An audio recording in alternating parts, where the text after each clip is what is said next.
Welcome to episode 350. I'm Kevin What a Oakley, number. and with me today is Julie Jarnigan and the ad doctor, Andrew Peak. We are here. 350. That's a good number. What is that in years? That's what I always am curious about. If we assume that we do 50 episodes, 54. Have we taken a week off in a long time? I don't think so. On average, if you average it out, because there's some with times guest episodes and everything. Yeah, Kevin would be like, I'll record 3 this week. There's definitely a time period of that, all the guests. But I think some of those we didn't count as numbered episodes. Like most of the guest episodes don't have a number. Look at us. We're making it harder on ourselves. We might be at like 400. 6 years? I don't know, something like that. Yeah, it's been a long time. Yeah, at least I'd say 6 years. Coming up on 6 years. Let's go with that. Well, I'm always asking, is this the time to just be done? Should we just pause? Is this our last episode ever? This is what we should convince the team. Most of my favorite podcasts never made it past episode 100. So when we blew by that, I was like, okay, we got staying power. But we're committed. It's a lot. We'll see how good this episode is, if it's worthy of being the last. Let's get to 1,000. We'll just cut the episodes by a third. Split into thirds. I'll do the Dave Ramsey method. Yeah, Dave Ramsey is the number one podcast in the world because he puts out like 2 individual episodes a day and counts each download as a separate thing. I love the meme videos making fun of him. It's great. It's great. Julie, story time. What do you got? Story time. I just had it's when different things, everybody is kind of talking about the same things that kind of merge into the same idea. So I had watched your home builder data video this morning about traffic going up, and it's a lot of people seem to be like sticking their toe back in and are coming back to websites and looking again. Maybe it's interest rates, who knows what it is. And then we've also been talking about different messaging for different places in the funnel, as people go down the funnel. And so I just had a conversation with a builder that got my wheels turning about how our website used to be designed so much for your first time to our website, or you've only been to our website a few times. Now more than ever, people are coming back to our websites again and again and again because they're sitting on the fence. They're not sure. Traffic keeps going up. Leads are kind of meh. So it's now more than ever, our website is not just speaking to those brand new people looking into the market, but we've got to speak to those people. Plus we have to speak to the people who've been shopping forever, don't know what to do. So it's like, if you still have the same terrible pictures, nothing's updated, you've slashed the price, no new content, like you're not giving those people who keep coming back, like they keep coming back, but what are you providing for them to get them to either see like, oh yes, I better buy because look, that house I loved. Have y'all been on Zillow before and saved a house that you were not planning to go buy, but then it goes and sells and you're so sad about it? You're like, I can't believe that $4 million house sold. I was going to buy that next week. So it's the same. It's like, what can we do on the website to speak to those buyers who keep coming back and give them more to see and more movement and more content? Because we can't just have the website only for the first people who've ever laid eyes on us. Yeah, that's good. That's good. I was reviewing a site today and some Google ads, and it was a great exercise because it's not a builder I work with. And so it's all brand new and fresh. So I'm looking at it like, oh, why did they have it this way? Why did I have it this way? And then compared to that, I compared it to a builder that I really do like their site, Thomas James Homes, or just TJH.com. So they're a luxury on your lot builder. That's super strong, by the way. Like having like just 3 letters as your domain name as a luxury builder, like that's like, I don't want to know what they paid for it. It doesn't matter. That's why we're DYC. Yeah, we're good. See, DYC. Yeah. You know who owns that? Don't go search for it. It's the Detroit Yacht Club. Okay. They might, see, ego. They'll just keep it. I'm sure they won't sell it. But on their side, I realized man, words matter, which I think is kind of like messaging is like the undertone, Julia, that you're saying. And on their side, they have buy better, build smarter, and they have buy a home, build a home. And you know exactly what to do. Compared to this other website I was reviewing, there was maybe like 8 different links once you went there. There was the banner image or the hero image wasn't a home. It was a really nice landscape of like where you could build a home. But I'm like, oh geez, like one is super clear on what to do and gives like a really nice brand feel. The other one, I was like, oh, like I just don't know. So like the messaging super clear or not clear. Along with like, is it new people? Is it old people? Is it let's bring them back? Yeah.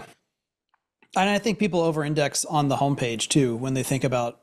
You'll hear people say, I think it's time to update the homepage, or hey, we should put a new image on the homepage for a different season. But the community pages and the floor plan pages are the ones that, if you go in and look, are getting the most repeat visitors, or the submarket pages. And so when I was a builder, I had our team every month we had to update at least 2 lines of text, and we would bold them back then as the first 2 lines of every community and update it every month. If for nothing else, just what happened last month, something new, something different, assuming that person's coming back, on top of the imagery. Everyone's always looking at the imagery. But remember, when you're obsessed about something, you actually do read a lot about it. Yeah. You're consuming all kinds of information, including the written word. So don't miss out on that part. Don't throw it in ChatGPT because someone's reading it. They will read it. I think that's, Julie, you're a writer. Like you forget sometimes. I forget. I think we all forget sometimes, like how important every single word is. Until we're shopping for something ourselves, we become obsessive. We're like, I just want this. Like when we built with KB, we were using hashtags to find more pictures because there wasn't anything on their website. We were on Instagram, like getting like terrible. That's what happened with the Oakley front door fiasco, if you'll remember, of our current house, that my wife could not find the color. It was announced as a color on the website. She couldn't find any pictures. And then she just found 2 random influencers who had it as a hashtag. And she's like, I like that color. That's crazy. Yeah. The final thing on the updating and messaging part, because in the home builder data video that went out today, for those who submit the data to Home Builder Data, they get every 2 weeks, they get a updated snapshot of the national reports. They can see that. And then once a month, I record a quick little video for them too. I was talking about incentives haven't really changed. And what I mean by that is if it's a mortgage rate and an APR, I think some people are going to watch that. I thought about this. You always, anytime you make something, you hit submit and you're like, oh, could have done that better. Saying that it went from the summer of savings to the back to school savings event that doesn't count. It's not different enough. You just change the words, or again, just change the imagery. But if you've been using mortgage rate as the primary incentive, you gotta truly shake things up to get all those people who are in the middle of the funnel to take a second look. And since you mentioned it, I just pulled it up real quick too. For those of you watching, you can see this is nationally the organic traffic from 120-ish builders around the country, some who we work with, some who we do not. So this is Home Builder Data is a separate thing. Organic traffic is almost back up to February highs. 88,000 visits a day versus 95. So organic is riding high. And again, talking about how things feel when it comes to sales teams, that's what everyone was like, ooh, end of July is feeling better than the rest of July, or the early August is feeling pretty good. It's because you feel that change, that those people, organic visitors, are leaning in, not leaning back. They're not just observing and taking in. They're leaning forward, trying to solve or take advantage of rates or what they're hearing. But that rate of change is basically now flat. And so what's going to happen again, I predict, is that people in the next 2 weeks are going to be like, man, it started to slow. Even if it hasn't, it's going to feel like it has because those new people aren't coming in the same way. That makes sense. Well, I got a quick story. I was working on a project today. We had a team member out, so I took over his responsibilities, and it was a task that he does weekly. So no reason for me to get in there and do it. It's part of his responsibilities. And in doing it, I'm like, man, he's really built his own way of doing this, which is perfect. Like there's no issues whatsoever. But for me to like grasp it, like it's a longer process with Excel, Google Sheets, like all these things that have to happen. I really had to start over from the beginning. And maybe that's me. Like I saw we could improve this here. Hey, we could use formulas here, like getting super nerdy. But for me to understand this, like almost like 20-step process to update inventory, homes, Facebook ads, all these things that have to happen, I had to start over from the beginning to like get it. I feel like that in the movie Big with Tom Hanks. He's like, I don't get it. Like I was sitting there like with Becca on our team. I'm like, explain this to me again. Explain this to me. It's like, this is this. I'm like, all right, what are the 3 things that have to happen? This step, this step, this step. I needed to on my own, like with my own brain, go through and like do steps 1 through 15. And now I get to go to the second chapter of like this whole process. And I think I forget that sometimes, especially on the more technical side. You have to get in there and like, I don't say it's self-taught because I had Becca and Brant like leading the way a bit, but I still had to go in there and take each step on my own with my own feet versus depending on like a how-to document. And sure enough, this is good, collaborative work on that. Like we improved it, and now moving forward, it's gonna be a little bit quicker. We found some spots where like, ooh, that could be like a manual error there. There weren't any, but like now there 100% cannot be any. So just like a reminder, if you're learning something, it's great to have resources and how-tos and videos, but at some point you're like, here's my intention, here's what I want to do. Let me just figure out the details. Because then you'll go like, I actually learned it. Like now I think I could talk fluently with Becca and Brant on our team about this rather robust technical process that we do. And if you're still awake after hearing all this about technical processes and Excel, then you're the best. And love your formulas in Excel. It's amazing. It's amazing. Still using it. And if you're using Excel or regular expressions, these are things that AI can absolutely be helpful with. Oh, for sure. I used it 3 times today. Just double check your math. And I love too the other analogy that I just keep being obsessed with. And for those of you watching again, we've got visual illustration. Let's go.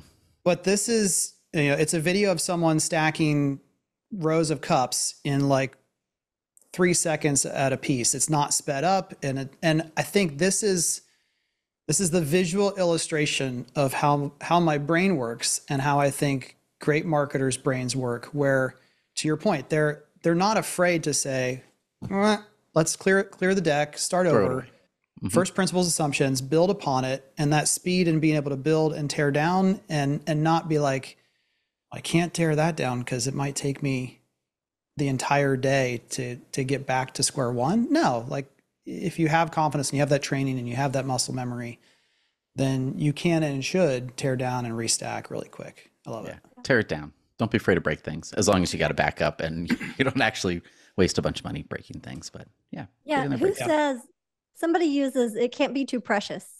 You know what I mean? If you that's treat good. everything you've ever built or done or your strategy is too precious, then you can't innovate and move with the market and be flexible. So don't let anything be too precious.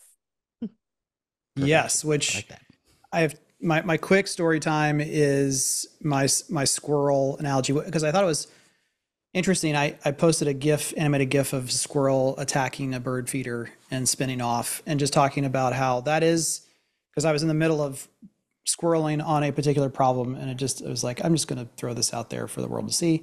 Turns out people relate to it, but most people, again, they see that problem, they try to solve it, they fall off the bird feeder once, and they're like, whoa, I'm not doing that again. That was painful. Or maybe they even thought of it as a waste, whereas squirrels see it as iterative learning. It's like, well, that didn't work, but what did I learn from it? And I was on a call with a sales leader earlier today, and she had seen it, and she said, what was really funny is at the end of last year, I gave all of my sales teams Yeti mugs with squirrel etched into it, of like, we're going to do that to our prospects and our customers, is figure out how to get them, the best solution for their needs. Awesome. So apparently I always heard a squirrel as like being distracted, or like a negative from Up, the movie, the talking dog. Was his name Kevin? No, the bird's name was Kevin. Yeah, there's definitely a Kevin. Yeah, the bird's name is Kevin. But squirrel doesn't have to have a negative connotation at all. And again, if you don't give up and then you're persistent enough, then you will eventually find an answer. It's not, to your point, Julie, which is why you reminded me of it. It's maybe not an answer you like, oh, we really just have to stop doing it that way and give up on that ideal, so to speak, and do something differently. That's why you can't, we know inherently when someone says, well, that we've always done it that way, I think you're going to get, knifed to the heart if you do that in a boardroom or a conference room in any builder today, because it's gonna be like, how dare you say that? And yet ultimately what ends up happening is that people are kind of like, another head of marketing today said about the squirrel analogy, he goes, we tried a new piece of technology in a particular division, and immediately everyone said, this just doesn't work. And there was no sticking with it long enough to even ask the question of what did we learn? you have to have learned something if it didn't work, but no one knows what they learned. It just was we can't use this. Sorry. And that was his point of frustration.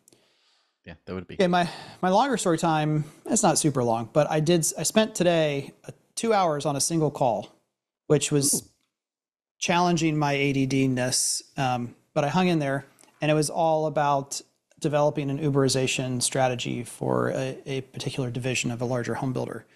A division that has challenges with getting good enough talent on the field at high enough quantity. A division that's proven that they don't need model homes to sell in every location. A division that has had lots of growth, and it was just so much fun. And just a reminder to even, you think about the state of the current market for most people, and it's taking 2 hours and 6 managers and a division president to think through this stuff. But it was so fun, and everyone there was thinking positively and in a problem-solving manner, and excited for the opportunity to improve things. And I certainly, it's something I'm passionate about. Would love to talk to more people and get really, because it's consumer first in every sense of the way, and it's also beneficial for the teams. And in talking through that with them, there's a whole bunch of other things that I would never have thought of, because it's been now 10 years since I was managing 2 divisions for NVR as my last home building assignment. Things like, like a construction manager who has multiple salespeople that they work with, maybe having to know, like, for this customer, who do I need to contact? And they're just so now the list of pros for the Uberization model have gone from 5 to 15 based upon that conversation. So that was a lot of fun. So they're definitely not saying we've always done it this way. So they're forward on innovation. That's exciting, and it's working. Like it all sounds positive. Yeah, and here's the one thing that every time I've ever talked about this with anyone, it's funny because they'll say, well, walk-in traffic historically, again, walk-in traffic isn't converting really great. We're not sure about the quality of it. The data doesn't get put in the system. But then when you start talking about changing posted hours for model homes or walk-in traffic, they're like, but if we miss one person over the course of the week and that person ends up buying, think of the destruction. And I'm like, well, which is it? Do we highly value this thing, or do we say it's not worth it and it converts at a lower ratio and everything else? It's the inconsistencies, I think, are interesting when you start tackling bigger problems, because smaller problems, everyone's good enough at getting their position and thinking through the potential objections. But then when you start talking about something that big and all the moving parts, and you're talking about retitling people and compensation and entire new roles that have never existed in the organization, then all of a sudden something you said that seemed really smart like 5 minutes ago, people are like, yeah, that doesn't work now. The inconsistencies are easier to spot when you have bigger conversations sometimes, which if you're okay with your quote unquote good idea being shot to death in front of you, which I think is fun. Like that's always been my biggest wish for the industry, is more people. And I think we're starting to get some of it, more people talking in public out loud about their concepts or ideas, because then we can work on them together and make everyone better. I agree. I think even terrible ideas spoken out loud are better than no ideas. So there we go. Or the same old ideas. Although here's one that sorry, this isn't on the thing, but I posted in All Access Are we today. squirreling? Is this... Maybe we are. Who knows? I don't understand the obsession with efficiency overall. This idea of, at this time of the market, we need to figure out how to make our salespeople and online salespeople able to talk to more and more and more people mediocrely or worse. I just don't understand. What am I missing? I mean, I know people want to lower headcount, save costs on that end, but the people you have left, they're not overwhelmed with 100 new customers apiece. So why can't we have personal, individual conversations? Right. Maybe this is a terrible thought, but maybe I'm thinking, do you think there's a disconnect between, like, I'm thinking the marketer who's like efficiency, and they're like doing things that impact profit, like what's in the checking account, revenue, and they're busy looking at like, okay, if I spent this 3,000 here, meanwhile someone else is like, okay, we have 4.6 million over here. We got this over here. And they're thinking bigger numbers that actually make a difference. And everyone else is focused on little pennies. And so it's right there in my head. I'm like, what am I trying to say? What am I trying to say? I think I know where you're going. There's no connection to the actual outcome. And so they can't get there. And I think your experience, Kevin, like division president, all that, like you are familiar with big numbers. So you're like, we could put 3 more people over here at $200,000 cost per year, but look at our revenue and profit from that, even though that feels inefficient. With a marketer, like we sold 3 more homes. Cool. Look how much more profit. Here's my take is that, first of all, remember the magic trick as a kid, you stick up 2 fingers or one finger in each hand and you move over and suddenly the other one has 2 fingers. And then, you move them back and forth. Now why that analogy came to me, I totally spaced on. But marketing, that's why, because marketing is a one-to-many function. Advertising is one-to-many. And when we're talking about big numbers on the marketing side, we're talking about hundreds of thousands of website visits or sessions or millions of page views. Once we get down to, I don't even care if the number is 1,000 leads a month. It's not a big number. Like, build your business to properly respond to 1,000 people who want to buy from you potentially. And I think we're too quick to be like, oh my gosh, if we do the math, we got 100 new prospects. That's the best problem in the world to have. We have 100 new prospects for each sales rep. Then we should be focused on efficiency. But right now, people are talking about, my salesperson only has 4 people for the last week or 2 weeks. We don't need to be using any of these tools that increase efficiency. Oh, gotcha, in fact, gotcha. It should be going the other direction. Like, okay, I see what you're saying. Okay. Yeah. I guess efficient. They're not scared of work, or like, hey, it seems totally reasonable to have more people staffed to call. If there's how many outbound calls are there per day? Not that we think of home building as like a call center type of thing, but if you got the leads, you can make the outbound calls. What would that do for sales and appointments? One more thought, and then Julie, you can bring this all back together in whatever. She's just been smiling and listening, and like, you guys are I see both 2 highly squirrels. caffeinated nutballs. I think this is Starbucks' challenge, is that Starbucks saw all these people in line and people leaving because they don't want to wait for their coffee. And everything that they've done since the pandemic has just been about efficiency, in and out, have the drink sitting there. But half the time my drink is cold because it's been sitting too long. And the other half I'm still waiting because their technology didn't work. All the stores are small now. The seating's been removed or completely lowered. So it's not a third place to hang out. And it's like premium priced coffee isn't an efficiency game. And they made it one. Yeah. Meanwhile, Chick-fil-A, they just opened one up that they remodeled over the summer. That's like 2 seconds from here. It's got the double lines for the drive-through. They have 4 to 6, sometimes 10 people outside. They put there's a door where you pick up the food instead of a window. And all those things, that sounds like too many people, but they could pull people through that line. I don't know what it is per minute. I'm sure they know, like chicken sandwiches per minute that are flying out the door, whatever that is. Chick-fil-A sandwiches per minute. Sounds like a fun metric to track. They went the other way. Like, we need more people. We need to bring more cars in. We'll invest and totally blow up the parking lots and close the restaurant for 4 months like ours was. To make it. But they're not a high end, which my argument here is that all homes are high end regardless of price point for the consumer that's looking to purchase them. So there's less risk for Chick-fil-A to over-index in efficiency as long as food quality itself stays the same. Mm-hmm. It might be a bucket meal more expensive than McDonald's or Wendy's, I don't know. But it's not competing against like enough money to pay for a car payment a month, or I could skip it and make it at home. It's true. Yeah, it's the temptation to try to process and procedure our whole business.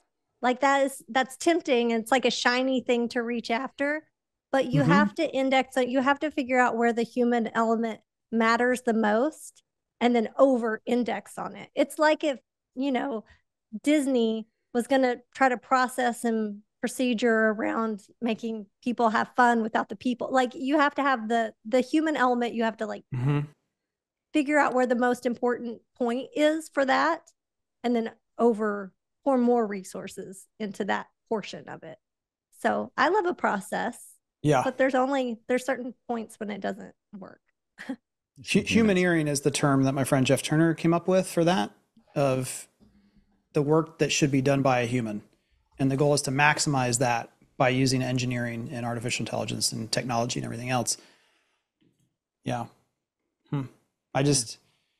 Efficiency is not it right now, everyone. Sorry. Okay, up first from the news, from Parcel Labs, PARCL Labs. And I would not be surprised if you see one of the founders from this organization on the podcast soon. I don't fully understand their business model, but they have data that pretty much is accessible almost exclusively via an API. And then you can do whatever you want with the data when you pull it down. But they did this really interesting in-depth article dated back on August 2nd about Austin builders being in the hot seat. And the article talks more about Idaho, Boise, and Austin together.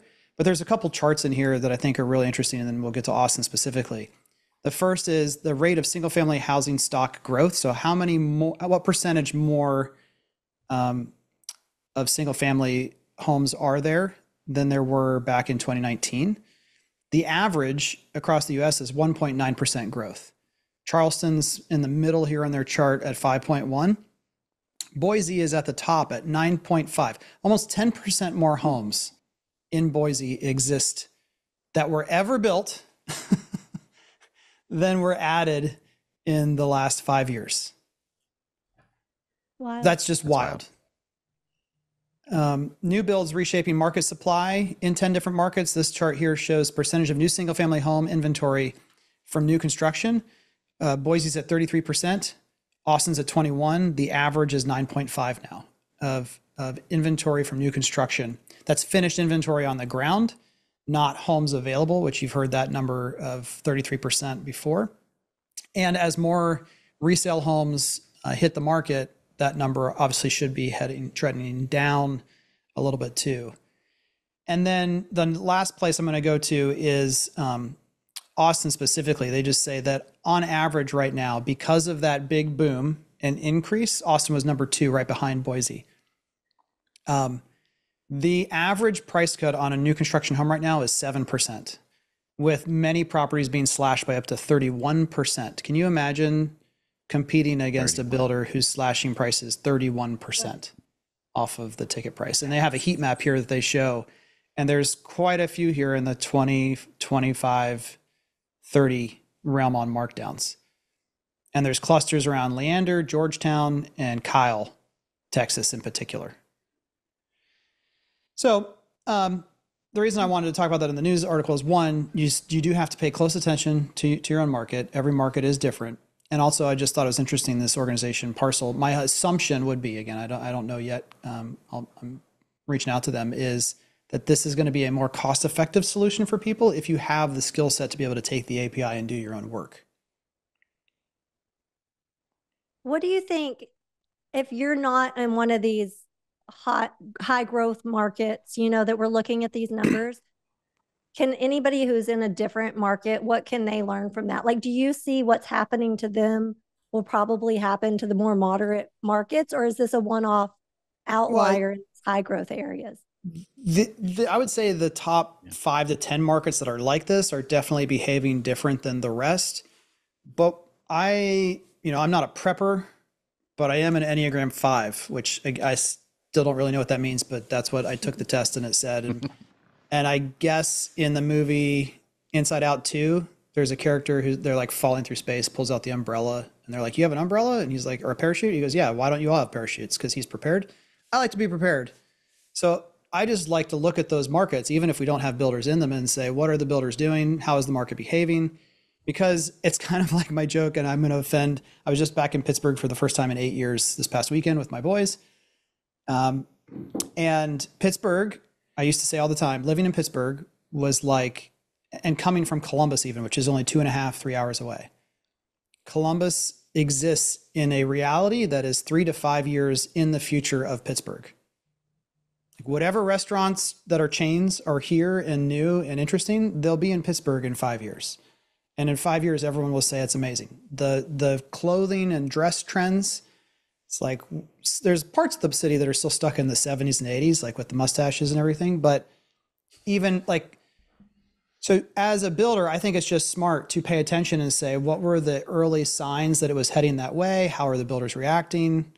Like right now, I'd be looking at that saying, I do not want to be in a position where I'm chasing price improvements, is what I heard someone say. Improvements, yeah. Price improvement opportunities. I wouldn't be one in chasing that, because you'll chase forever. If you're not leading, you're chasing. And the leaders eventually can say, we're done. We got rid of everything. Now we're back to regular margins and business as usual. That's how I would approach it. Yeah, I like that. Yeah, this always leaves me. I was yeah. going to say, this always leaves me wanting more data. Like, are there other factors at play besides just builders are flocking to these places, creating more homes, having more inventory? Well, yeah, it's not just the builders on its own. Like, obviously, I just want to. It was my curiosity the migration from the Bay Area and LA and California in general to these other tech forward cities like Austin. And Austin just kind of got its unfair share of people relocating or buying a second home, and that's, I don't fault the builders. Builders follow demand. Right. Either expected demand or actual demand. In this case, all of these markets, it happened because there was real demand at real excess levels. Right. Like I look at Lakeland, which if you've been Lakeland, from Florida. Tampa, Lakeland, Florida, it's between Tampa and Orlando. There's no reason to live there other than there's new homes, probably the most affordable in this like corridor where I'm at. I'm like, well, maybe it's easier to, there's significantly more land opportunities. Like go back 5 years, like buying land, like the land I'm sure was stupid cheap compared to say Hillsborough County where Tampa is. Like, okay, could that be an influence? Is it just a 1% influence? Is it a 10%? 20? Like those little questions always, like I need to know those. I need to know. I don't think I will ever know those, but I want to. Next up from meritagehomes.com. That's right. We have a news story from meritagehomes.com. They created a page specifically for realtors, and the program that's changing by the time you listen to it is already changed. All about how they work with realtors. And I think before we get into the details, which I've talked a little bit about here and there on different social channels, if you do something similar for someone like Pulte and you say Pulte Homes Realtor Program, or how much does there is no single point of truth. There's Reddit, which is dangerous. And that looked like the best one to click on, unfortunately. And justanswer.com. But every other search result that pops up in the first page or so for Pulte is just individual communities. And there's no easy answer there. So I think the first thing here for me with Meritage's approach is corporate said, we're going to lead the charge on this. And I think that's really helpful. Like if realtors are looking for something and they can't find it, or consumers are looking for something and they can't find it, that's a problem. Now, I mean, said that, and we know everyone's going to be looking because realtors are freaking out. The average realtor is not great realtors like my friend Sean Carpenter. They're ready to go. Now we dig into the specifics here. I think this is what's really interesting is, who pays real estate agent commission? This was not a surprise. They say we will. The second question, what happens if I don't have a buyer's agent? I think this is the most interesting thing of everything Meritage is doing right now. Okay. At Meritage, regardless of the NAR settlement, we encourage our home buyers to have agent representation, and the settlement does not dissuade that. Now that's essentially code for, and I think it was on LinkedIn, maybe it was somewhere on X, a post saying, hey, realtors, we love you. And if a customer walks in and is not represented by a buyer's agent, we will recommend they go get one. That's how much we believe in realtor partnerships. That's wild. I mean, Sounds very expensive. I've heard of that happening clandestinely, where a sales manager in a certain division of a national builder would like tell all the people on their teams, like, hey, here's a great easy way to get sales. Just make sure you always add an agent onto every deal, because then they're going to want to bring you more people in the future because you scratch their back, they'll scratch yours. Being endorsed in a public organization, and here's the fun part, again, like I was just talking about, Julie, Meritage has to do quarterly reports. They're a public builder. Any public builder, if you don't spend time looking and you compete against them and you don't spend time looking at their quarterly reports, and analyst comments about what's happening. If this does affect their overall profit margins, we'll be able to see, and they'll have to speak to it at some point too, I imagine. But what do you all think about that? Like, Julie, you go. hey, you should go get an agent. You should leave here and go find an agent. Which I don't think they're going to say that, but they could. Yeah, yes. I think they're putting it out there on this for what realtors are searching for. So I don't necessarily think that. I think about this, I love the clarity though, is what I love. I think that's what a lot of builders are missing, is kind of the clarity to both home buyers and realtors and what's going on. So just the fact that they said, we're going to get ahead of this and be super clear about it and put it in writing and it's going to be findable. That's what I think is what I like about this. I agree on the clarity. And to be clear, everyone else which I need to go check on, it was either Pulte or DR was saying we're going to change how we do it. Almost everyone else that I've spoken with is like, yeah, given market conditions, like we're not changing anything with our realtor program. It's just status quo. We're too nervous to do anything else that would result in fewer sales. And a lot of people are waiting to see what everybody else does. I feel like we have I think everybody's like sitting back and like, what's everybody doing? What's everybody doing? And nobody's doing anything yet. So I think that's the stage we're in right now. For sure. I think it's, so here's my bias. I can be skeptical. That's like just innate. And maybe lean more towards like pessimism as far as how I'm looking at this. And I'm like, well, maybe there's like, what's the truth here? What are they saying between the lines? And maybe two truths can't exist with it. So maybe they're thinking, hey, we push this, we will have realtors fall in love with us. And they will absolutely bring more buyers to us. And that will help us weather any storm with all this stuff. And maybe leads will decrease. And who knows what the back half of the year looks like. All these things, they're thinking that like, hey, this is actually good. The other side of me is, Julie, I think you were implying, I'll just say it more bluntly. I think is it just optics? Like they just want to be viewed as like, we love realtors, winky wink. We sure do. Like this line here, does a buyer's agreement need to be in place to tour a Meritage home?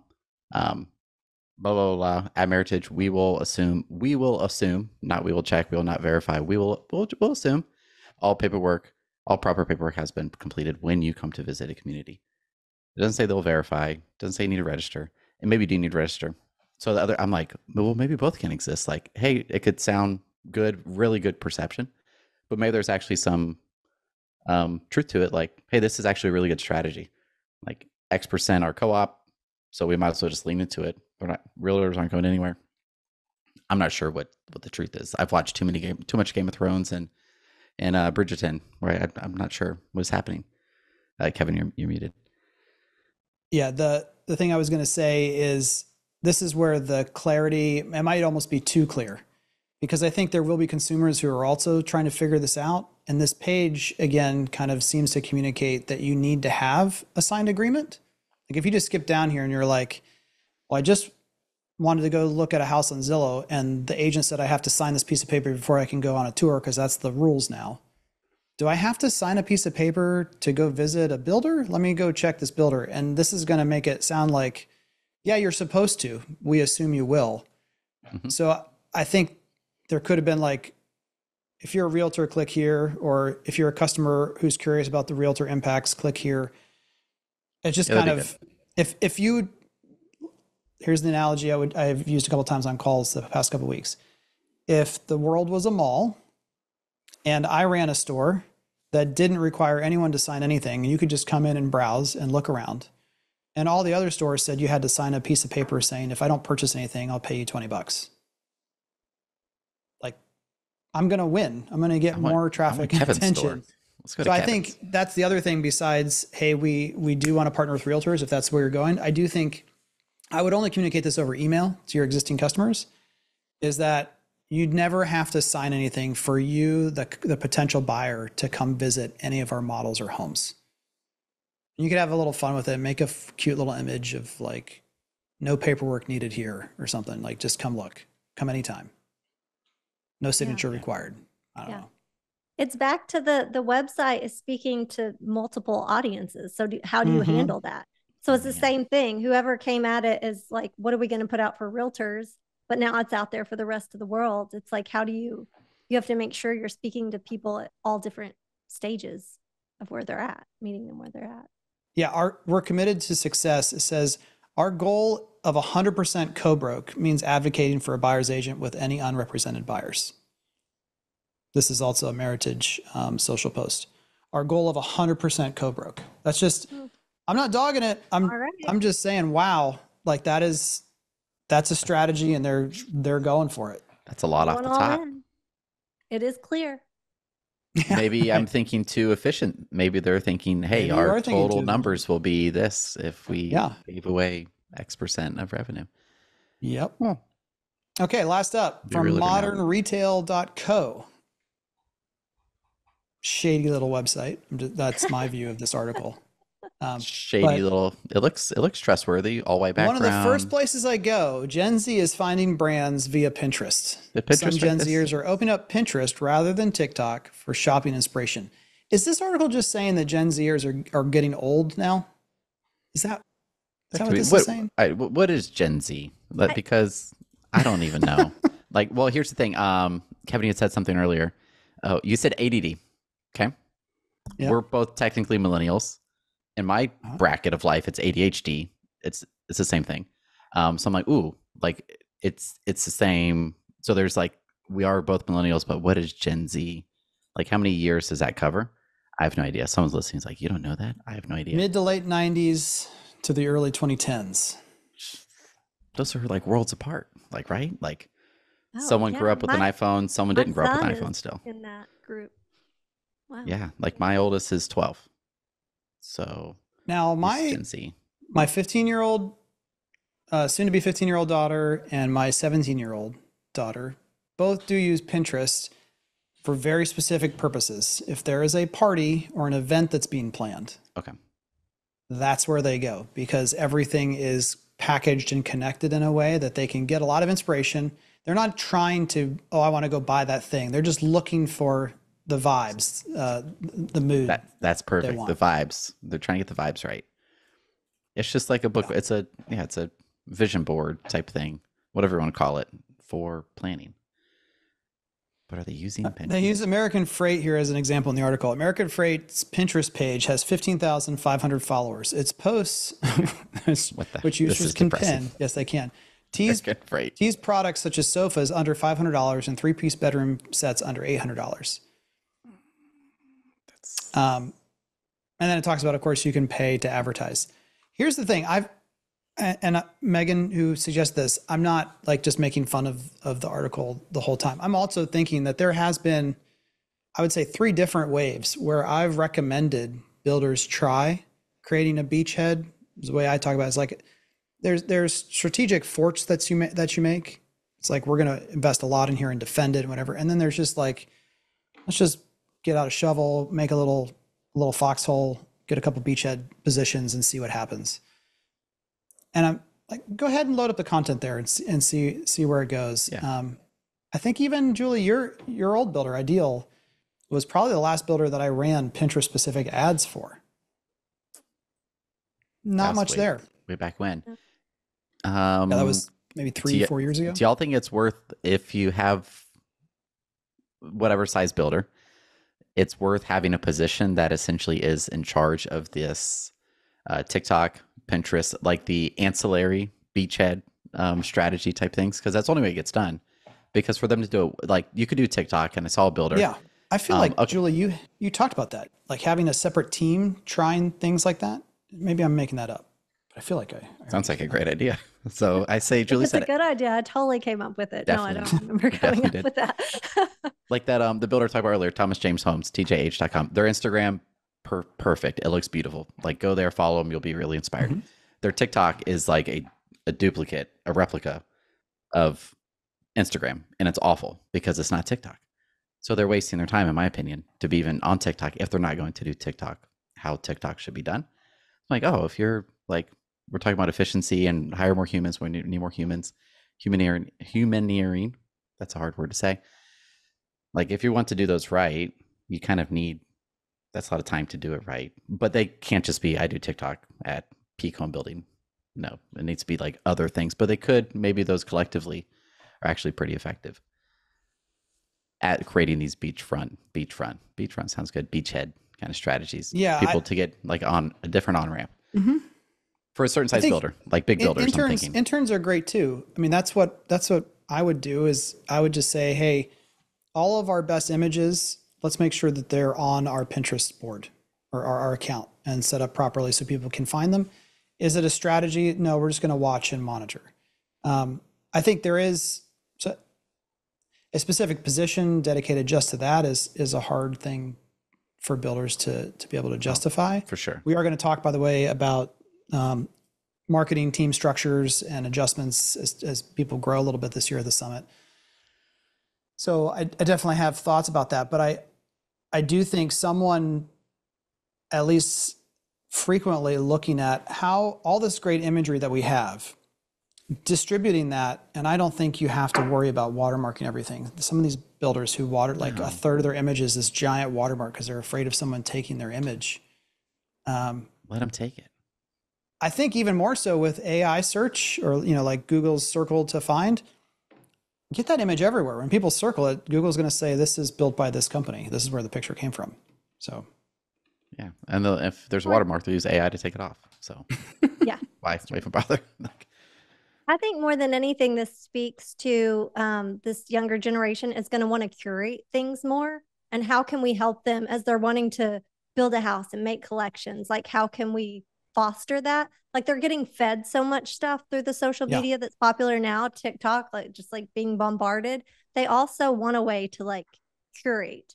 So whether it's Pinterest or if you can somehow with Novi Home or on your website or your gallery have ways that they can curate things, I think that's what they're seeking. I haven't seen it in a while, but that was House's big push. Are they even still? I haven't heard a word. They're still around. Anyone mention House, Houz?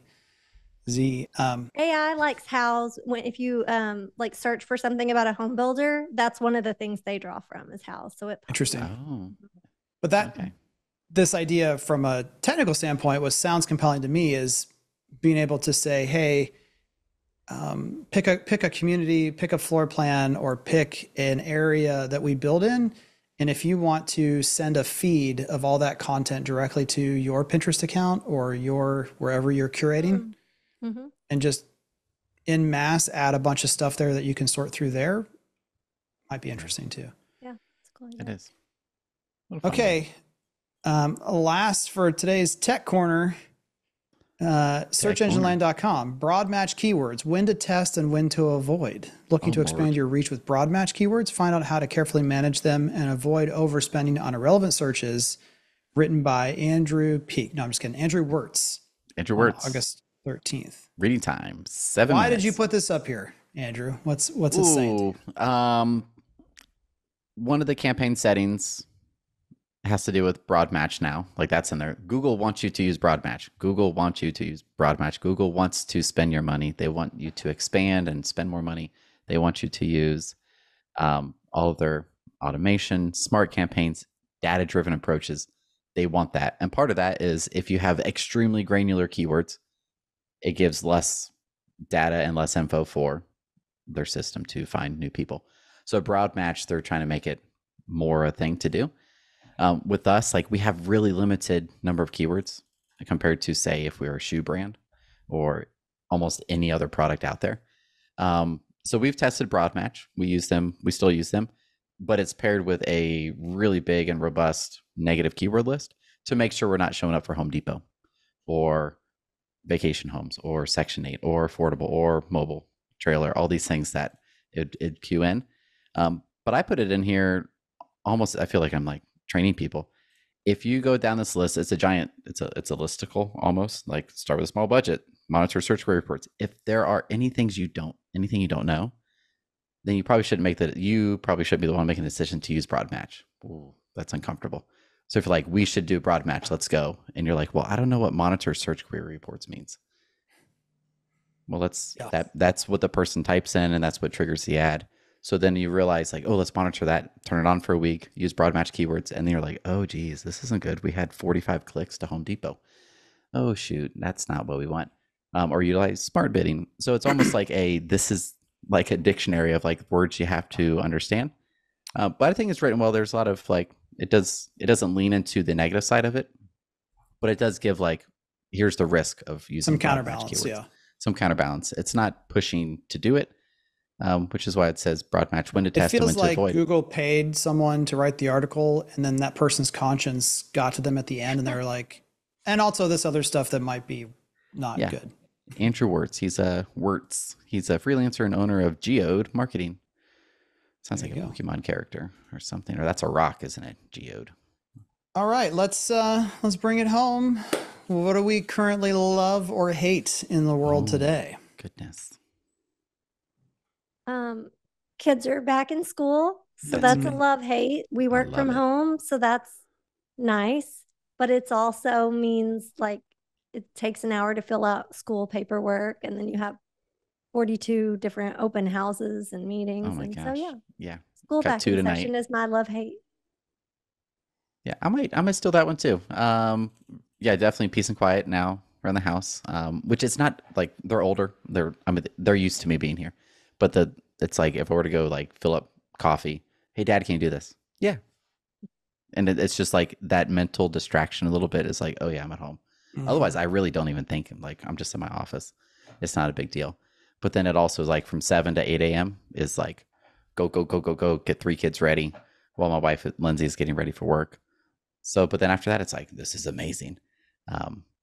So that is for sure a love hate. And I'll piggyback on, I think I've said it the last few times, we're finally watching Game of Thrones. We're on season 4. It's a great show. I think that's But I'm about the peak of it. That's Not that what it gets people worse. I think it just gets more. I mean, as a guy who wants action, it's cool. But like yeah, I think you're about peak level I of had 2 people storytelling. say, you could stop now and just switch to this one. I'm like, what? I don't want to stop No, now. you can't. You gotta finish. I have to finish it. It's like The Office. As soon as there's a certain part where you're like, all right, Steve Carell, Michael Scott's gone. You're like, that's when it goes downhill. But you still want to finish it. But it's a nice reprieve from reality. And it's also tricking my brain that this is how those medieval times were. Probably not true. But I'm like, oh, that's a good thing we're better now in 2024 than whatever time period this would be. So we had some friends we were out with, and they said, we're watching this new show. Have y'all ever heard of this show Lost? Oh, gosh. We were like, we Now that watched show that never on ends. television when it was on TV. They thought it That was one. They didn't know That one about runs in Lost. circles. They're a I little enjoyed it. younger than us. And Oh, we good. were That's like fun. trying not to tell them that they were going to hate it after, eventually by the end. Yeah. But we tried not It to. hooks you. It's good. But Yeah, then it just goes down, for sure goes downhill. It's we started watching the latest Big Brother season as a family. So every Oh. night at 8 or 8:30, depending on what's going on, everyone gets together, which is a hard deal to do. Besides, we still eat dinner every meal we eat together. But other than that, getting everyone in the same place at the same time, it's been really fun. And this season in particular is a realtor who's on there, and Okay. I think it was Thousand Watt who did, or Inman did an article of, due to her behavior on the show, which is wild. Okay. She has been review bombed everywhere Oh, that you no. can be review bombed. As Oh. like, she is such a terrible person. I would never trust someone with her moral character, to sell or represent me in a home transaction. And it was just an interesting idea of, you can't go on a reality TV show where the game is to backstab everyone else and lie and not tarnish your brand. And I think I just like the humanity of that, of like, yes, that is a truth. You are who you are all the time, and you can't justify actions over here as being separated from there. So it's been some good conversations with the kids of, just because you're on this soccer field. Like last week, so my kids go to a school, you'll have connotations by the name of it, Worthington Christian High School. And the soccer game that I was at last Worthington. time, the daughter of the boys varsity coach turns around and kicks another player when the play is not like nowhere near her. She gets carded, whole thing. She comes off, she's crying. And I'm not, this is nothing to spare. I don't know all the details. They might have been harassing her for the whole game, but she just let it out. And again, it's not about them. For my kids, it's just like, see, you can play the whole game well, and you can't just be like, well, I was on the field. You could have 1,000 different reasons why that might have seemed justified in an instant, but in the day it wasn't, and it will toss everything else. And this is also, by the way, why most builders struggle to get high amounts of referrals, is because they're just focused on efficiency, to take this whole episode Karate Kid style, like I like to do. Bring something from the beginning back to the end. If you're focused on efficiency and someone spends $500,000 with you, doesn't want to be thought of as everything being efficient or feeling like they're being treated efficiently, it's not going to go good for your referral rate either. But this current season of Big Brother is pretty fun and relatively clean compared to other seasons. I was gonna say, it's just, I never watched Big Brother, but I feel like there's clips where you're like, our youngest just turned 10, and they say, needs to be exposed to these things. I'll use this is not my boys talk. They use the A word and the S word. But everything else gets bleeped, and that's funny. It's pretty good. Yeah, ours will look at us if there's like, they're watching like 2000s to late 90s movies that like we grew up on, and it's just like there was not as much animated movies, so there's like the diet curse words like you just said, and they're still like, did that just happen? I'm like, yeah, that little kid just said shit or whatever. Like, yeah, that's okay. Oh, okay. Oh, okay, everyone. That'll do it for this week. We'll be back next week, and we have more questions. That's been fun. So send in any questions or topics you want us to cover. I also think we're going to need to go back through and do a revisit on some of the 360 topics, because hitting episode 350, if you want to go all the way back, I'm not recommending it. Episodes, I think 1 through 30, we had like a focused topic discussion of the week on analytics or search or different things. I think it's going to be time to review some of that stuff here soon. Yeah, but feel free to send in any questions or topic suggestions to show@doyouconvert.com. If you would like to be a guest on the podcast, that's also an easy way to reach out there, as well as reach out on social. All right. We'll see y'all next week. See y'all. Bye.